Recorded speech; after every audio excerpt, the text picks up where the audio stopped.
Hey gang, Scott here. Got a really quick tip for you with the point color portion of the color mixer in Lightroom, and working with the range slider where it can be difficult to visualize the range. Real straightforward trick you can use to see what you're really going to be affecting and then go about making your color adjustments. So here we go.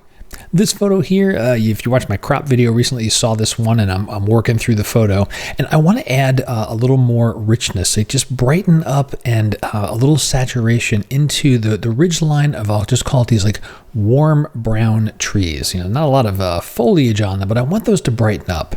And so grabbing the color picker here and trying to find, all right, maybe like right around here. It's like I'll pick this kind of this warm tone. Okay. It got something. And then you say, well, what do I have? And I look at the range, and this is hard to see, right? I can see it somewhat where I have, the evergreens where they meet, but like how much of this is really being affected? Well, the real simple trick, because I'm pushing the range around and I'm not really seeing anything change on the photo. I shouldn't say anything, a little bit too much. The trick is grab Luminance and just crank it all the way up. And now you can see what you're impacting so much easier. All right, I want a broader range. I want more of those things to be affected. Now I can get back to taking care of a little bit of brightening. I'll push this a little bit far so it comes through in the video. A little bit of saturation.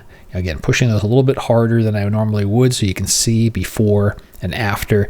Now I'm getting that additional little pop, a little richness into what's going to be an important element in this scene. If you watch the crop video, it was all about this little like lazy S curve going through the middle. I want those trees that are hugging that hillside, that ridge line, to pop out there. So that's the simple trick, right? You're having trouble with that range slider. You do the visualize range. You can't really see what you're affecting. Take Luminance and just slide it all the way up, or all the way down. Some exaggerated adjustment so it's a little easier to see what you're going to affect. Once you've got that range dialed in, then go about making your adjustments. Hope you found it useful. Any questions? Drop them below. And until next time, my name's Scott Davenport. Have fun.